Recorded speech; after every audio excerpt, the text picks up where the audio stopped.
also here, but Cindy, I'm going to turn it over to her, and we will get our program started.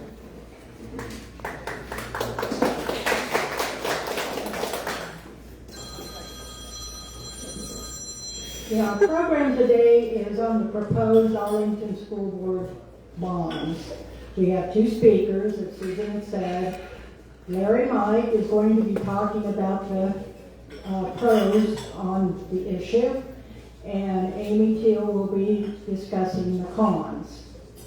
After they speak, we will be having a Q&A session, so hopefully you guys will have some questions for them.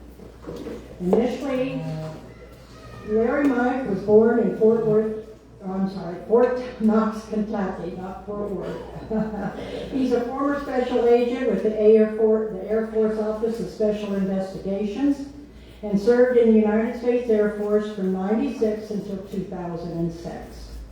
He earned his Bachelor of Arts from Bellevue University and his Juris Doctor from Texas Wayland School of Law.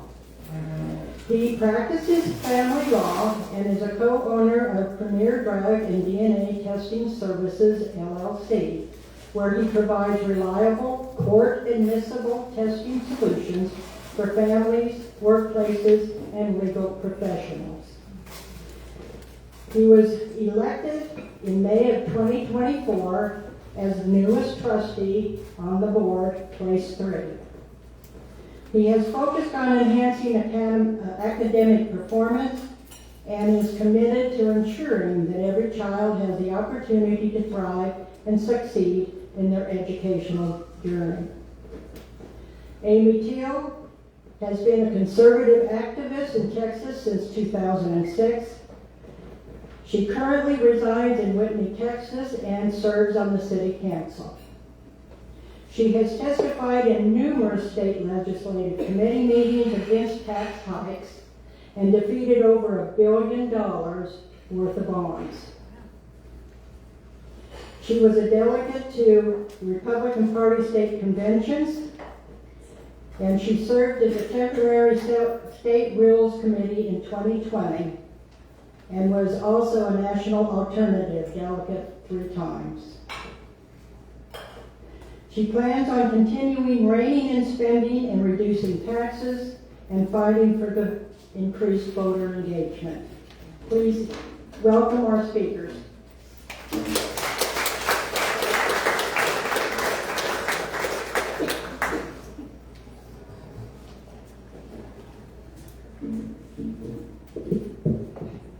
Thank you for having me today. So I want to give a few disclaimers. If you think I'm here to try to convince you to vote for the bond, that's not going to happen. I'm just going to tell you some facts. I'm going to wear 2 hats. The first hat is my trustee hat. I'm in this position, one, because education was the one thing that ensured I was able to do what I do in life. Outside of God blessing me. But education was the one thing that allowed me to do what I can do, the money that I make, the house that I live in, and the future dreams that I have. And I think that as an adult, it is our responsibility to leave this world in a better place than what we found it, because the future of all of our hopes and dreams rest and reside in the children of the community. Now, as far as the bond itself, I'm very limited on what I can say about the bond due to this thing called electioneering. I enjoy my money and my freedom, so I'm not trying to get in any trouble with AG's office. So the presentation I have today is something I created, and it is my view only. It's not the view of the board. It's not the view of the administration. This is just me as a small business owner and a taxpayer. So it's pretty common sense. So I look at things very pragmatically. Most people don't look at a school district as a business. But in reality, that's what it is. I mean, you've got income, you have expenses, you've got consumers, and you have a product. Now, when we look at the district itself, we're running a big deficit.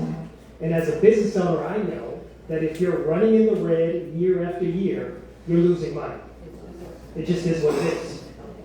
Now, for the school district, we're in a big deficit. Now, we can blame the state and say that we're not getting funded, and et cetera, but the reality of the situation is we have a deficit that needs to be addressed. Just transparency, that's what needs to happen. The next thing, when we look at our product, the product itself is education. When we look at the score for the district, it's at a C rating. Now, if you think about that, if you're purchasing a product and the product is a C-rated product, is that something that you want? Most people will say no. And these are things that we're working on as a district. We just completed a curriculum audit, the first audit that has happened in 10 years. And what did it do for us? It identified several gaps in the curriculum and things that need to be fixed to help the children of this community.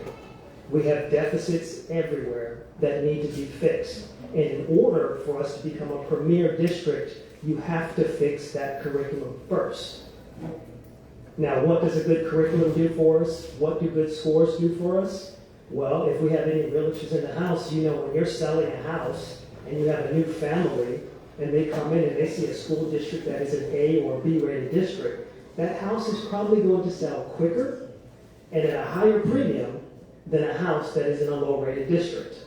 Now, I own property in Arlington, Texas. Now, mind you, my thought is always on the children, but I do have a little selfish streak. When I sell my house, I want it to sell for a high premium.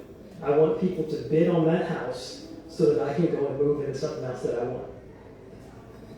The next thing we have is declining customers. Now, through the children, the parents are the customers, but we have declining enrollment, and we'll discuss further on about that declining enrollment. This is where the school districts get their money. The enrollment of the school district determines how much money they're able to get. And the last thing, we have an old setup for growth. As you can see, we've got buildings and costs that were built for the boom times of Arlington, but not for today's reality. So as a business owner, when I look at this, I say, this is what we need to do. We need to right size now. Shrink our footprint, cut waste, improve the product, and attract more families. Now, it sounds easy, but in reality, it's very difficult to make that happen. So let's go over a little history, and I see a lot of people are very youthful here, so we'll just talk a little bit about this. In the 1950s, we had a population of 7,692 people. GM decided in January of 1954 they were going to build a plant. In May 1954, they were estimating 125 families per month were moving into Arlington. By 1960, our population went from 7,000 to 44,765 people. That's an economic boom. And for good measure, 1961, Six Flags said, hey, you're big enough, let's build Six Flags here. But what happened with that was you had schools being built rapidly to accommodate the baby boomers. Now, if you've seen schools in Fort Worth and Dallas, some of the big grandiose structures that still stand the test of time, it's not like that in Arlington. You had so many people moving, they were just popping up buildings like cookie-cutter houses. The downside is 40, 50 years later, you're starting to see some of the issues with that quick building. We move on forward to the 1970s to the 2000s, and we see population is still growing. We've got expansion of schools due to that growth. And the good thing about it, right, is strong schools support economic growth. It supports your property values, and it attracts families. But then we come to the reality, your growth and decline. This chart here shows the enrollment. And around 2010, your enrollment starts to dip. Now, around 2015, there was a demographer that came out and said, hey, it's estimated that you'll probably have around 70,000 students. Well, we know that's not entirely correct now. But here are some of the things that lead to that decline. And it's not all just people are moving to private and charter schools. You've got an aging population in Arlington. Not that that's a bad thing, right? It's a good thing. People are living longer. You have smaller family sizes. People aren't having children like they used to have. You've got competition from charters and private schools. And you have housing issues. The inventory in Arlington is not as robust as in other areas. So that's leading to some folks not being able to come here. But not only that, the cost of the average home in Arlington is a lot higher than other places. And even when we speak about housing issues, I want to live on Lake Arlington. But I can't, because I literally have to wait for someone to pass away before I can find a house there. So I did the next best thing, was like move like real close to it and just wait and see what happens. And the other thing, we're landlocked. We don't have a lot of land here. The little bit of land that we have, we can't extend out. We can only build up. And you know, I think we have a lot of apartments.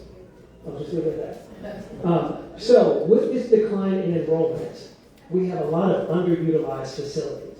And that leads to higher per student costs. Now this is where we jump to the state of the facilities today. So we've got aging buildings, and those buildings are set up for that past growth, but they don't account for today's lower enrollment. We've got poor condition. So there was a report that came out to ensure that every building in this district meets the standards of today. It would take about $1.8 billion to fix it. Then we look at rising costs and maintenance. Your maintenance costs come from the budget of the school district. And with this footprint that is spread out for this growth that we had years past, well, we've got boosts in what? Energy costs. We've got staffing costs. We've got transportation waste. And if you think of it as an old machine, that old machine is just eating profits. And if you combine that with inflation and deterioration, it's just rising and rising. Now we come here to the Facility Condition Index. This essentially just tells you what the overall condition and operational readiness of the facilities in your district is. And the way that they calculate this, and this is as simple as I can put it, you take the total repair costs that are needed for that facility, and you divide that by the full replacement cost, and you get a percentage. The higher the percentage is, the worse that building is. You want a low percentage. So across the school district, you have about a 26% average. And so what does this mean for us? Assets in poor shape cost more to run. Now down here I've got these numbers. With the yellow, 31% to 50% means that building is in poor condition. 51% to 65%, that means it's in critical condition. And 66% more, that means it's just easier for you to replace that building instead of trying to fix it. So keep those numbers in mind, because we're going to look at the elementary schools. We have 53 elementary schools here. And as you can see, our oldest school was built in the 1930s. Then we've got 1950s, 1960s, 70s, 80s, 90s, 2000, 2010, 2020. If you look at that condition index from 31% on up, the majority of the schools that are high as far as needs are from the 1950s running down to the 60s. Those are the schools that have been those cookie cutter schools that were just built up.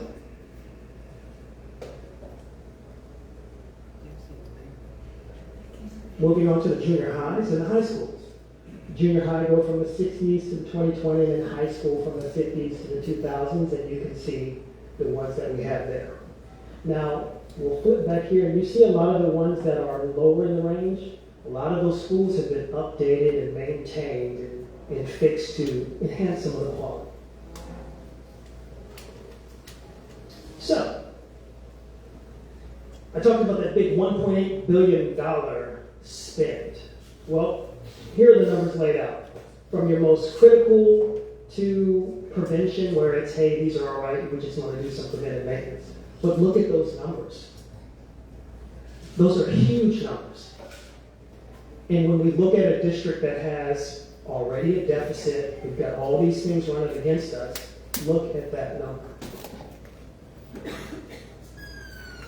So, me as a business owner, I think the one thing that needs to happen is we need to right-size the footprint. Now, I give you a caveat. This is me speaking, not for the district not for the trustees.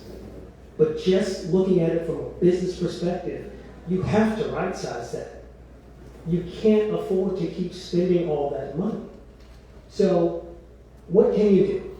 Well, I have up here, consolidation means more than moving. If we've got low enrollment across the district in a lot of these elementary schools, the smart thing to do is to take 2 schools and turn them into 1 to maximize that facility usage. But the downside is, if you've got 2 old buildings that are costing you a lot of money to maintain, you can't just move them into that 1 old building because you still have that problem of that old building. Now, how do I know that there are certain issues with these buildings? Well, I go and read to the elementary school kids. And when I'm sitting in there sweating, that's an issue. How can I have these elementary school kids focus on learning when they're sweating? The next thing that I think that we can do is we can take 2 buildings down and build 1 new modern facility that has less maintenance costs and can last us 30, 40, 50 years. For example, we had Thornton and Knox. Those 2 got taken down and you built 1 new Thornton. We had Barry and Roark. Those 2 got taken down and you built 1 new Barry. And they can last for decades. Now, the downside is, as human beings, we love memories. We like to hold on to things. And community members get very, very attached to schools that they went to, that their kids went to, that their grandkids go to. And they'll come out in force and say, nope, don't tear that building down.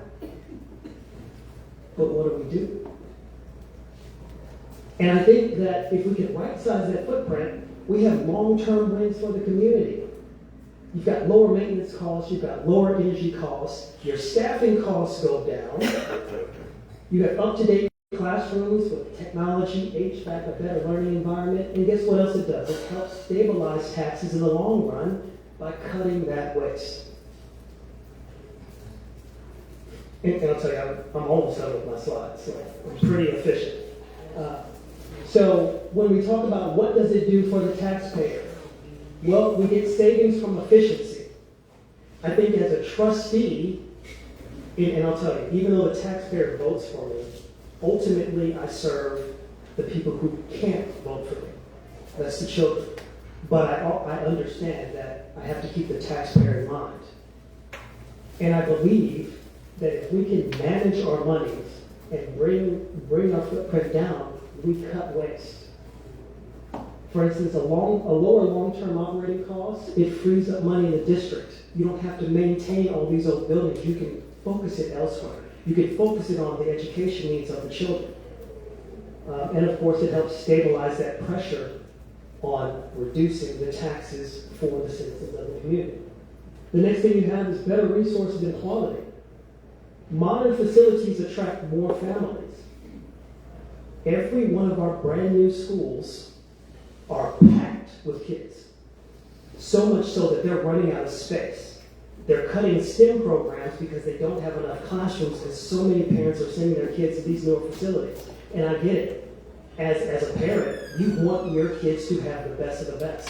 So if something new comes in, they're flooding those schools. And of course, what does it do? It benefits everyone.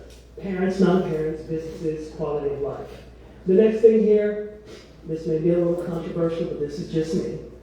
When I look at potential income from surplus property, we're landlocked. We don't have a lot of money. We don't have a lot of land here. If we have property that's not being used, because every property that the school district has, it's not an income-producing property. We don't have a lot of room for houses and growth. If we consolidate into something different and we have land that's sitting, what can we do with that land? Can the city purchase that land to build houses on? I mean, there's so many things. Now, I will do a caveat. There's this law out there that says with this excess land that charter schools get first dibs. So we have to find out some way for the municipality to be able to come in and take that. But like I said, this is just me talking, not the board, not the administration. So that brings me to my last slide. I think in business, you don't rely on reports and opinions from other people. I'm a big fan of putting your eyes on it. I think there's something in the Bible where someone had to touch those scars and see for themselves to realize, oh, this is really him. For me, the easiest thing for you to do, visit old facilities, visit new facilities.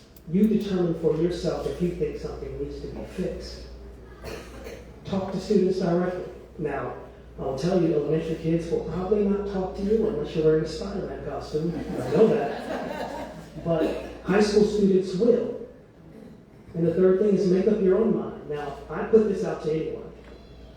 If you want, let's say for one of your days for your club meets, you decide, hey, we want to go visit these schools.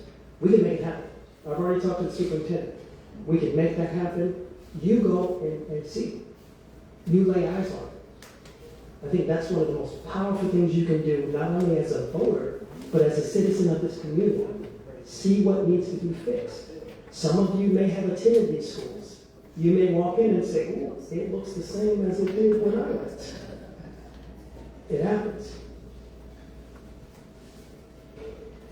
And then here, this is the end. That's my email. That mobile number goes directly to this phone here. If you text me, if you call me, I will answer. I'll text back. You want to meet for coffee, lunch, dinner? Let's do it. I'll talk to you about anything and all things the school district or whatever else you want to talk about. And another disclaimer, I have to. All these views are my own. It's based on public data that you can get, and I believe a common sense perspective. Now, I'm going to switch back to my trustee room. There are 3 propositions. I think if you go to AISD.net, Bond 2026, you'll see the 3 propositions that are laid out. You got A, B, and C. And I know folks have, several questions about all of them. We can answer that later or in a Q&A session and talk about it a little bit as much as I can. I've got 2 other trustees here who can also address certain things. But I just leave you with this. You make up your own mind, you see it with your eyes, and if you think it needs to be fixed, then vote. Thank you.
Yeah.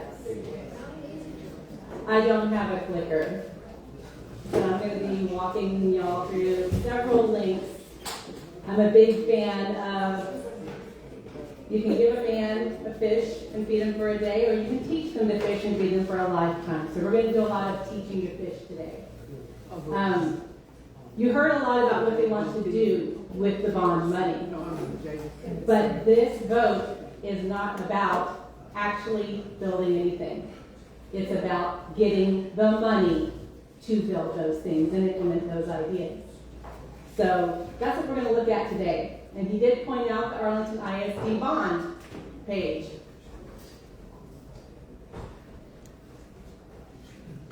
And the thing about this bond page is you see a lot of stuff here, but you have to go all the way down to the bottom, well, close to the bottom. Where is it? Right here. To actually get to the bond election order. This is the bond. And actually, this is just the order calling a bond. The bond itself is these 3 sentences right here. I've got some papers for you guys. Just a second.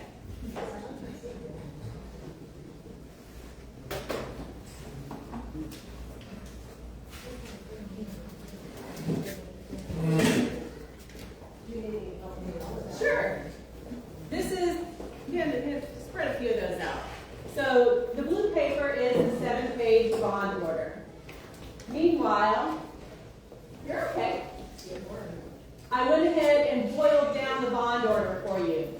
Those three sentences are right here. This is the bond. These three sentences represent $501 million in tax hikes, plus an estimated interest, and we don't have the voter information document on that yet. But typically, school district interest on bonds is about equal to your principal. So you're looking at $1 billion of spending collected in these three sentences. And yes, each one is it's just one sentence. One sentence, and they're pretty much the same thing. So I'm going to pass these out. They're a little bit easier to read than a 7-page bond. Just take one and pass it down. And each proposition, and it's in that bond order, you can read it right there on their bond website. It asks 2 questions. Should the Board of Trustees be authorized to issue and sell bonds of the district in one or more series in the aggregate principal amount not to exceed, and then it gives an amount in each one. And then each one, after the purposes, finishes and says, where is it? With the bonds to mature. Thank you. That would have been great on video. You should have warned me. All right. Look at that.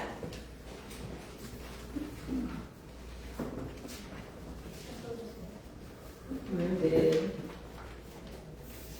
Come on, bring us back. There we go. With the bonds, to mature, bear interest and be issued and sold as permitted by law. State law says that they have up to 40 years to repay this debt. 40 years. You guys will not be the ones paying this off. The children that you go talk to in the schools will be the ones paying this off. And this is the second question, and will the Board of Trustees of the district be authorized to levy and pledge and cause to be assessed and collected annual ad valorem taxes on all taxable property in the district sufficient without limit as to rate or amount to pay the principal of and interest on the bonds? When they say without limit as to rate or amount, that is required to be in there by law because it is a fiscal reality. And we're going to walk through a little bit more of that in just a second. So let's back up here. Welcome to America. We're celebrating 250 years of when the colonists decided that they were done pleading for tax relief and decided to just take it. I would like to avoid doing that again. So I encourage y'all to all vote no. And for the record, I appreciate the trustees' very careful parsing of advocacy. Electioneering is a big deal. However, as an elected official, he does still have the right to tell you to vote yes, and I will defend his right to do so, regardless of what their attorneys are telling them. So yeah, America. And then we got Texas. Texas is celebrating 190 years. Today is the anniversary of the Battle of Colito down in Fannin County. But the Texas Constitution, Article 7, let's blow this up a little bit more. Support and maintenance of a system of public free schools. This is the purpose in law for these public schools. A general diffusion of knowledge being essential to the preservation of the liberties and rights of the people. It shall be the duty of the legislature of the state to establish and make suitable provision for the support and maintenance of an efficient system of public schools. So when you're looking at these bonds, do you have a district that is working on a general diffusion of knowledge? Is that general diffusion of knowledge actually being successful in preserving the liberties and rights of the people? And then, is it an efficient system? Is that what you're seeing here? Notice that it does not say it is to increase customers or increase property values. Those are nice little tidbits of gravy, but they are not relevant to this vote. They're called to serve the students who are present, no matter how many students are there. It's not a competition. You just serve who's there. So we've got the Republican Party here. Hello, Republicans. This is a little grassroots guide that was on the Republican Party website when James Dickey was chair.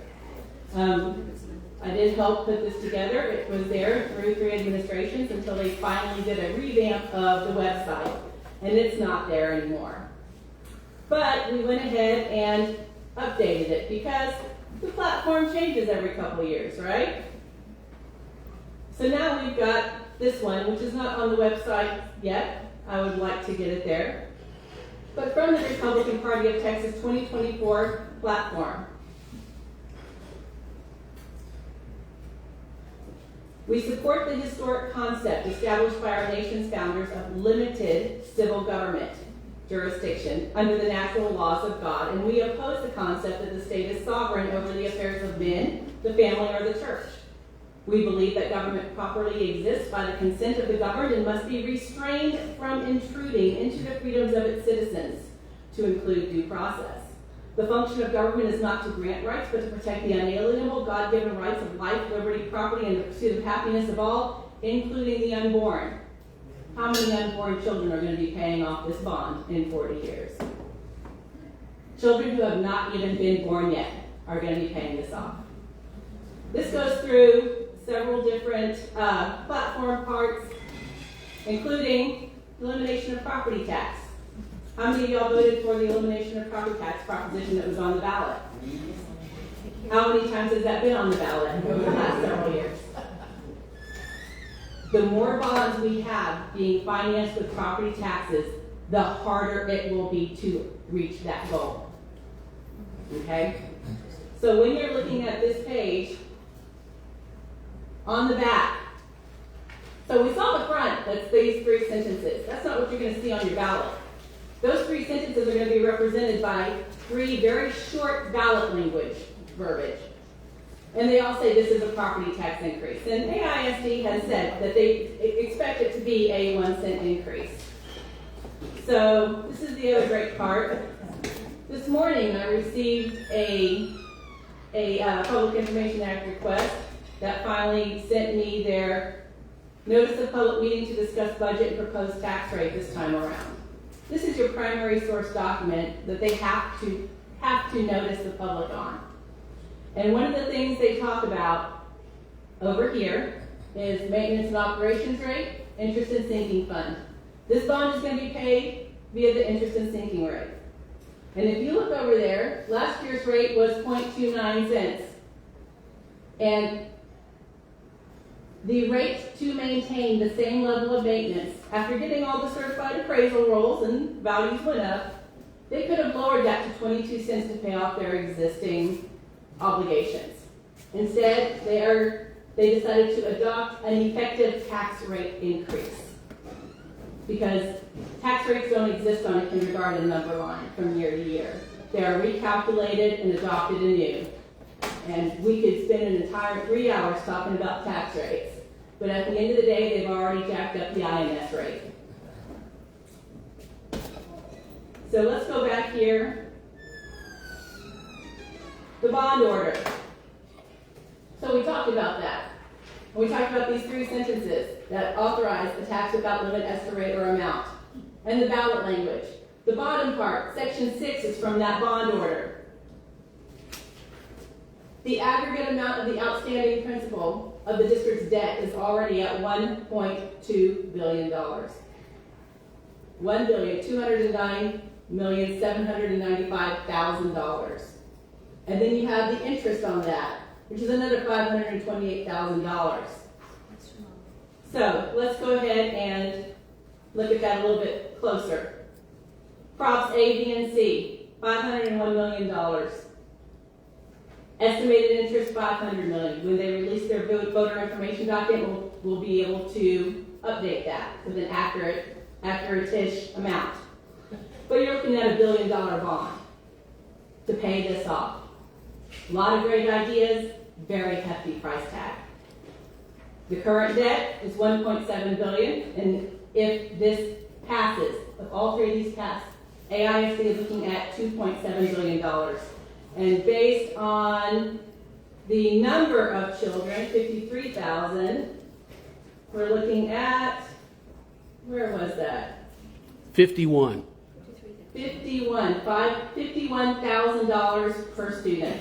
Now, so the kids that the unborn are going to be born with a local school debt burden of $51,000 plus city, plus everybody else, plus state, plus federal. Debt is a big deal. In municipal government, they don't tend to really care too much about a generational debt. That is considered a good thing in municipal government. I tend to disagree with that, so I don't support that where I am. But that's what it is. We don't really want that in the Republican Party. The Republican Party is about eliminating this debt and freeing up the children and the current folks. So, all you current folks out there, let's take a look at this. If you are over 65, you're not going to be affected, right? Wrong. You're still going to feel the impact of this because the cost on goods and services around you is going to go up. The cost on the poor is going to go up. You are still authorizing a tax increase on everybody else because the ballot does not say, is not asking for a GoFundMe. It's saying, are you prepared to authorize the district to take money from your neighbor? That's the question on the ballot. The question on the ballot, should the Board of Trustees be able to do this? And the levy of taxes sufficient to pay. And it's not just sufficient because it's referencing the full crop, right? Sufficient without limit as to rate or amount. So, we've got a little bit more here. The legal proposition is the only binding verbiage. So we've got, let's see, all these tabs I got open. We've got a lot of great things here. Replacement of South Davis Elementary. When you look at Measure A, do you see the words South Davis Elementary in there? No. Not on the legal contract. This is your legal contract. Right here. This is a bunch of great ideas, but they are legally pinky swears. Your only recourse if none of that happens is at the ballot box on who you elect next time. How many projects are still left over from the 2019 bond that didn't get done? I saw there were several. And you guys can go, again, to their website. They've done a pretty good job putting this information up there. And if you go to, where's the capital needs? There it is. Capital Needs Steering Committee. Now, they've had 40 people, it looks like, that put this bond together. 40 people who were handpicked by the district, spoon-fed information by the district, and led around by the district to come up with this. There are 74 schools in the district, but 40 people got to sit on this committee. And even on the committee, they still had some discrepancies on how they, or not discrepancies, but, differences in opinion on what projects to include. And you can find those through all these different presentations. I did not see whether these were open to the public or not. If you guys know if they were, I don't know. But there was a lot of stuff that they've discussed. Consensus building, they split everybody up into tables and basically walked people through what the facility needs are and how much they can afford to spend on this. Or how much they think you can afford to spend on this. So there's a lot of great information here. Lots of information. This is just one meeting, but I want y'all to be able to see it. Again, teach to fish. When you see these tax rate comparisons, remember tax rates do not exist on a kindergarten number line. If you want to see what the tax rate increases actually look like, you need to get that notice that I was looking at before, where you can see what the rate to maintain would have been each year. Capacity, take a short break, facilities, conditions. Again, this is just one meeting, guys. Okay, this is a lot of information.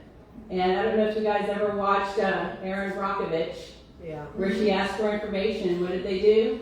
They delivered like 100 boxes of information for her to go through. But you know what? The information that you need is in those boxes. And they have provided these boxes, and they do not expect anybody to actually go through them. But when you do, let's see. Let's go all the way to the end. Boom. Whoops. Thank you. Back up. So, one of the things they're doing with this capital needs project is they've now taught these people everything they want them to know, and they're going to now teach them how to be a PAC. So they teach you the difference of what a PAC is versus what the district can do. And they explain what the PAC can do that the district can't do, and examples of that, and how to move forward on that. But that's all on y'all's tax dollars. These meetings were not put together by folks in the community like this meeting is. Everything is paid for by the district. So now let's go back to bonds. I'm just going to get past here. So TASB, Texas Association of School Boards, does help put together these bond packages. They teach your district trustees how to put a bond together. I mean, it's a basic strategy, including how to choose a PAC leader. So these are not just random people put together to assess what the district is doing. This is a committee put together with a charge, and the ultimate goal is to pass a bond. And this was an interesting one. This was 5 essential tips for handling serial community complainers and grievance. So the grievant who emails all the trustees and weaponizes social media, the community gadfly who tries to use up the administration and board's time because they think they can. Justin Chapa, board vice president, Arlington ISD, that was a few years ago. But this is not the only kind of thing we see that's being taught to our trustees. Great people for the most part, but they end up in a very different conclusion on how government operates in the United States and the impact and seriousness of watchdogging all of our local governments. So that's just some more there. South by Southwest had a very interesting schedule several years ago about the art and science behind passing a bond election. Basically, get the people in the room. Sometimes you get a lunatic in there. But that'd be me. So anyway, you got your capital needs steering committee. This is the next part that was kind of interesting. It was managed by the district, and they contracted with PBK architects to facilitate the process. I don't know how much they paid PBK. I have not gotten that request yet. So they are trained via taxpayer dollars to get this pushed through in this particular way.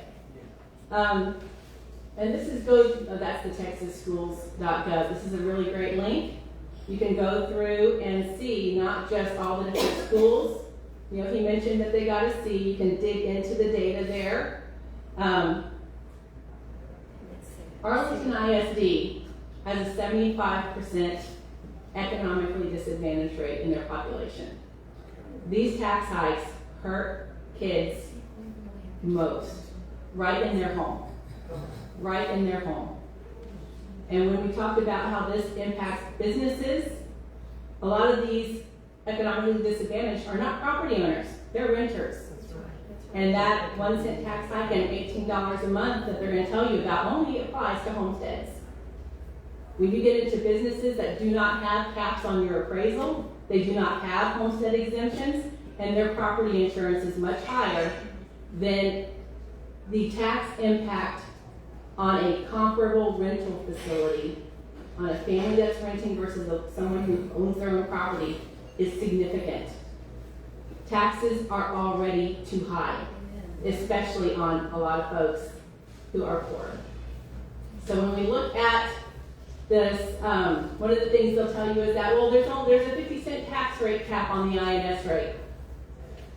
Not really. That's a very general cap, and it can be exceeded, and it has been exceeded. 28 districts in the last 18 years have exceeded the 50-cent tax cap rate to pay off approved debt. And they did not have to have another election, like a voter approval tax ratification election, because this is that election. I need to go. So, okay, you got a lot of stuff. This is your information. And you can read this entire document that I just gave you at tinyurl.com/RWA bond. And I'm going to encourage y'all to vote no on all three props. Thanks.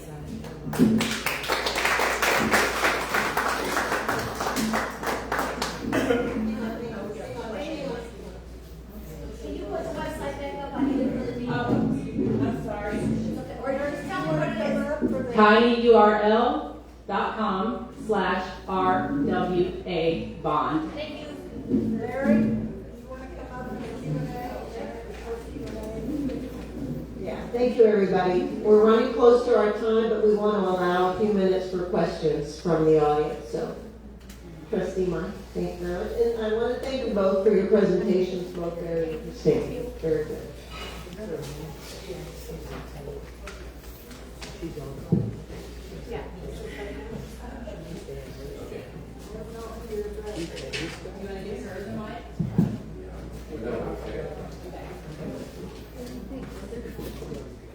So Amy, let's just pretend all three bonds don't pass.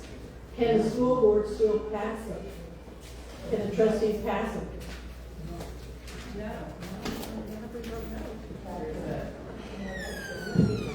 They cannot levy this additional tax or issue these bonds without a vote.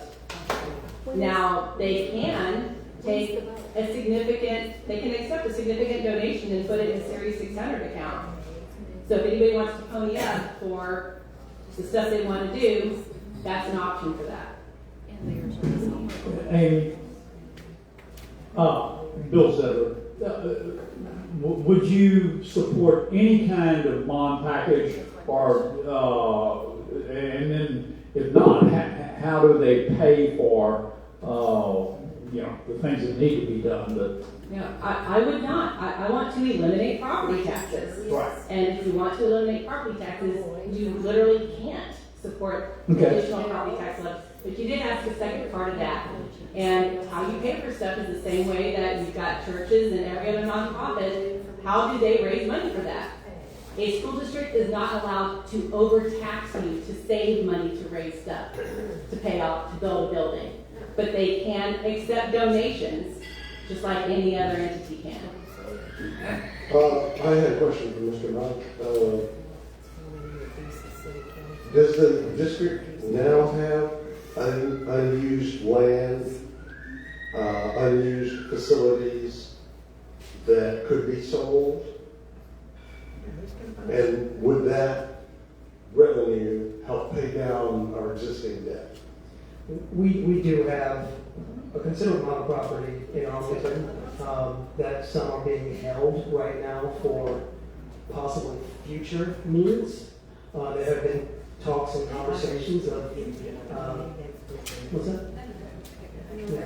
There have been talks and conversations of people exploring options to see about purchasing that land as well. It's just the administration and the trustees aren't in a position right now, based on the needs of the district, to explore that further. How much do we pay for a charter person? How much does the state or the school board pay for a child to go to charter school? Well, the She said school, it was $50,000 for our public schools. yeah, the school board doesn't pay anything for charter schools. I don't have those numbers on how much it costs per child. I'd have to go get that and bring that to you at a later date. I got a question. This thing about me having a senior exemption and everything and still getting to vote on this is grotesquely unfair that I get to stick a tax debt to somebody. Is there any way, some kind of workaround where the people that aren't actually affected by the tax don't get to vote on the tax? Yes, good question. No, because everybody is affected by this tax, Yes. one way or another. Well, I understand that. This is really sticking it to somebody. That's right, that's right. Well, I think you don't know. So Larry, Good question. my understanding is AISD is the single largest property owner in the city of Arlington. What studies has the board done to look at the future needs as to where we're going? And you mentioned right sizing. What studies have been done to look at those future needs and make an assessment of the property that's available? For example, the 11 acres that's sitting at the corner of 303 and Green Oak. Yeah, We're never going to build on down the street. it because it's in a floodplain. Yeah, why do we own it? Why? Well, So you say we're tied, why? Well, let me tell you this, like, before I got on the board, I didn't know how much property we had in the district. Yeah. Now being on the board, being in some of the meetings and seeing that we've got a considerable amount of property, and we've also have a considerable amount of issues. There have been multiple studies with the demographers and with Kelly Horn and certain folks where they're looking at the conditions, the index needs. Those are all coming and being produced and coming towards us in stages. Now, what I will tell you, right, is this is a nonpartisan position. But I am a Republican. That's who I am. That's right. But I have to serve the community as a whole. That's right. And I truly believe in being a fiscal conservative. But I also know that there are realities in this district. There are needs in this district. And there are things that affect us as a community as a whole. Now, we can sit here, and the great thing about the United States of America, right, is we can have different opinions. And not everyone is going to agree on which route we should go. But at the end of the day, I live in this city. You live in this city. We can let things just go and deteriorate, but somebody's going to suffer for it. We've got to right size, but that just is what it is. If it's not building something new to tear things down, then let's come up with another option if that's not what you agree with. Because I'm not saying that the option that we have in front of us is the perfect option. But we just can't sit and do nothing. Because years and years and years of deterioration and lack of maintenance and things have brought us to where we are today. Now, folks have voted me in for a few things. They talked about the deficit. I'm focused on that. They talked about the bad grades. I'm focused on that. They talked about our buildings. I'm focused on that. They talked about behavior. I'm focused on that. But what I need is help from you all. I can focus on it. But if I don't have the backing of the community, That's right. we're just going to be where we're at. Can I add? I'm on the board of trustees also. What we're wanting in the district is based on need. It's not about wants. There's all kinds of wants that we, fancy things and all. That's not what we're asking for. There are needs in this district that we know about that maybe the general public doesn't know. The things on this card are important. We have buildings that are falling down. We have safety issues in our older buildings. We don't want anything to happen to the kids or our faculty. We need to have structures that are safe for our kids and for our faculty. The computers that teachers have, the computers that students have, they're so outdated.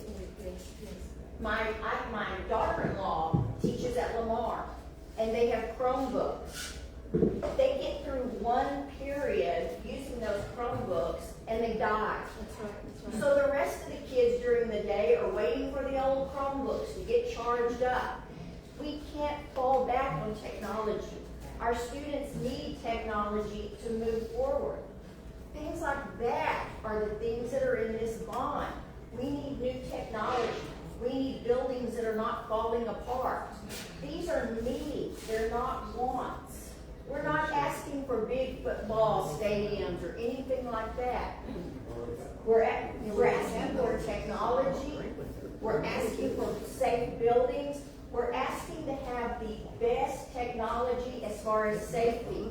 We've done pretty well updating our safety things like doors.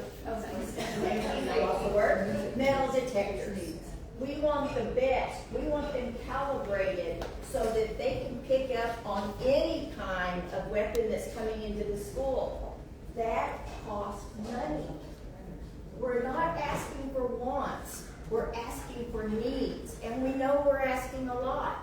But it is for the future of this district. It is for the future of our students. We want the best programs for them so that we can attract people to come in and know that we are educating our students the very best way we can to send them out into the world.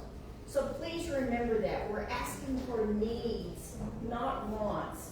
And if you got one of these, please study it. It tells about what we need for our students and our faculty. Thank you. Okay, Melanie, gotta ask two questions. First off, Arlington High School. Okay, excuse me, I'm sorry. We're gonna just wrap up, sir, with your statement, and then we're bumping up on our time, and to be respectful of everybody. I'm sorry. Oh, that's fine, and it's good to hear kind of your wrap up there. And I would invite everybody to stay maybe after the meeting for a few minutes for a few more discussion. But sir, if you want to just finish up with that.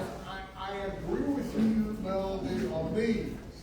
When I look at some of what has been done, man, I wish I was going to Arlington High School when I was at Eastern Hills.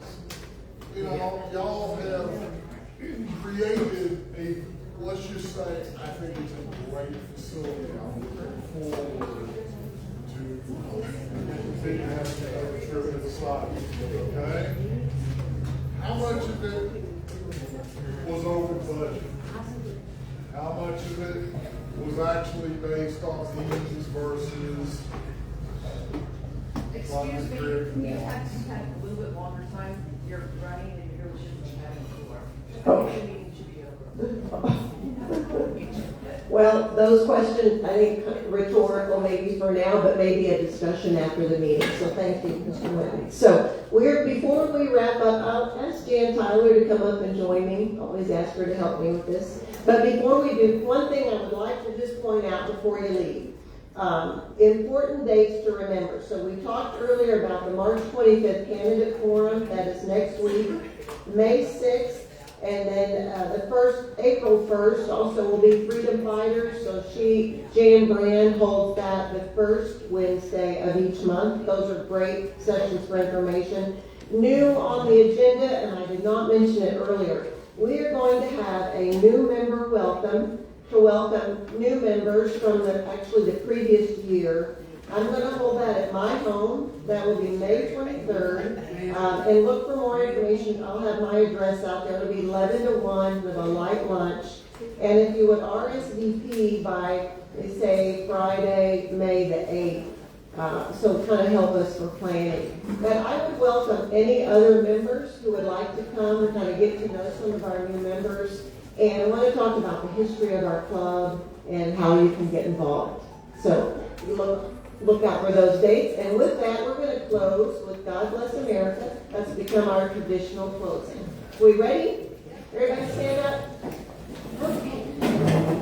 God bless America.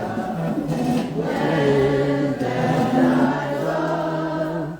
Stand beside her and guide her through the night with the light from above. From the mountains to the prairies,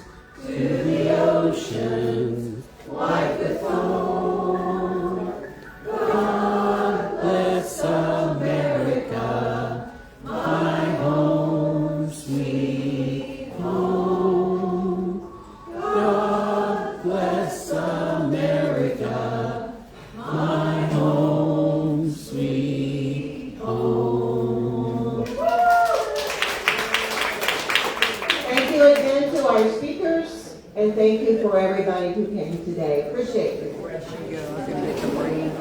Oh, okay, yeah. I won't let her leave.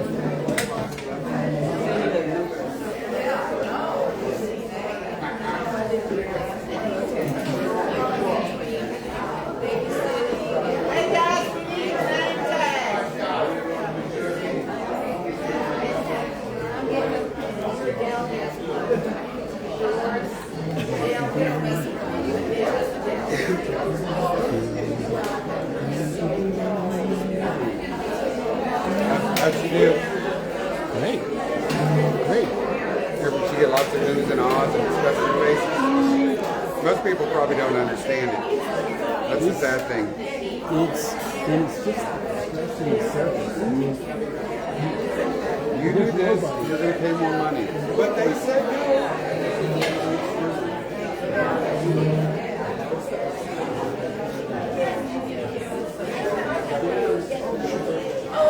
no. Somebody else will take care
There are, most of the stuff on here is not a need. It's not,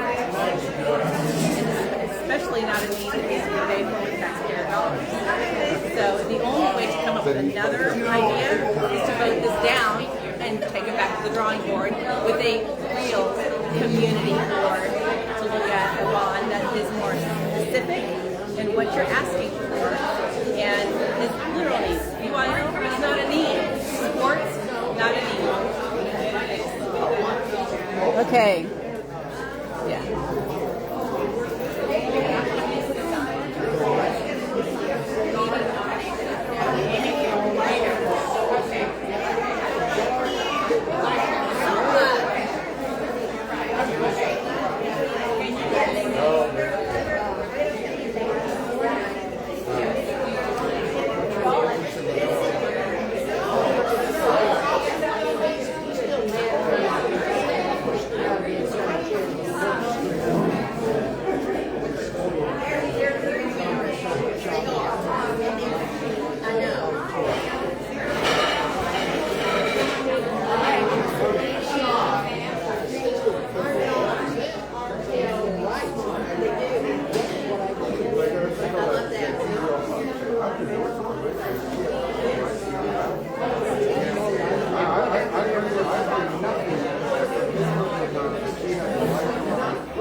I need to get through. Is there anyone in this room I need to speak with?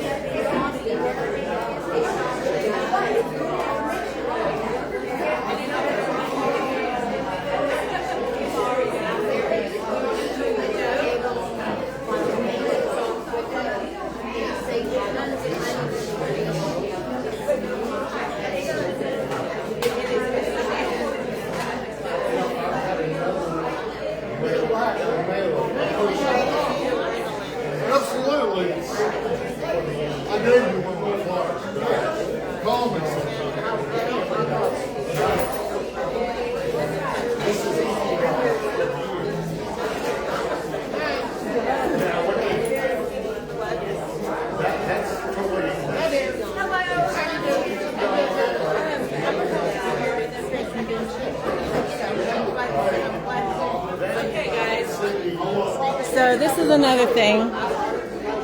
On their page it says $18 a month, but this one that was mailed out says per year. And we already know that that is just a pinky swear.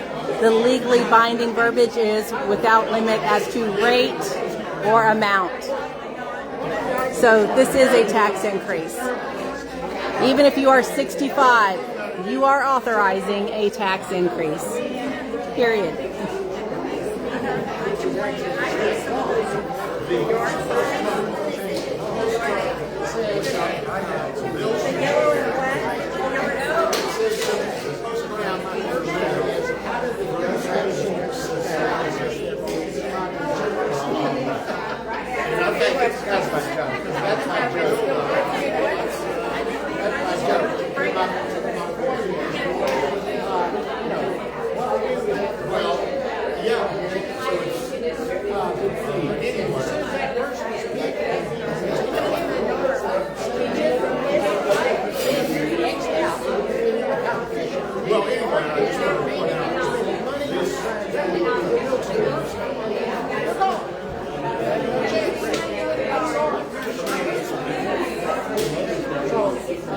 Okay, so here's the other thing, guys. So this one is not from the district. This is from Vote for All Kids. Look this up on the Texas Ethics Commission PAC report, and you can see who all is paying for this. Oh, Joe. All right, I'm still streaming. Do you want to say anything, Denise? No? What? Sorry. Still streaming. Oh. Now we have to Sure. Where you want to go stand? Yeah, come stand right here. Maybe I'm gonna hug your neck. I'm taking Okay, go ahead, Joe. Hi, I'm Joe Barnett, a Republican precinct chair in Arlington. I served on the school bond committee in the past when the school district was still growing, and we faced a budget deficit one year, and under our previous superintendent, Lynn Hale, got citizens together, formed a committee, and we proposed reductions in spending that did not require a tax increase, and that's how we closed the budget deficit. This bond issue that we were talking about today is on top of the last bond issue, which had such luxuries as a natatorium, which serves now 300 students total, that cost tens of millions of dollars to build, and a performing arts center over by the Cowboys Stadium in a spendy area.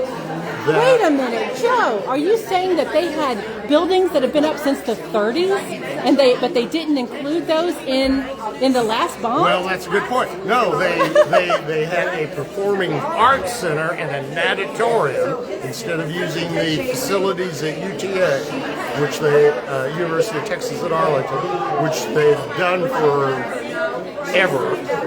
And a performing arts center that has not even been used. It's sitting there. It costs $37 million. And my question is, why not get rid of these underutilized facilities, which cost us money to maintain, air condition, etc., and the staff that goes with it. So, thank you. Thank you, Joe. All right, guys. So that's a lot of stuff that's going on. Vote no. Early voting starts April 20th and continues through April 28th. That is across Texas. So if there are at least like 50 bonds on the ballot across the state. I'll try to drop the link to that spreadsheet down here in the comments when I'm done. But it's a lot of money. Billions of dollars in taxpayer money is on the ballot this May. This is a Saturday election. Saturday, May 2nd is a huge deal. Most people are not going to vote in this. They don't even know that there's an election happening on May 2nd. but May 2nd, Saturday, 7 to 7. So get your vote in early. Bank your vote.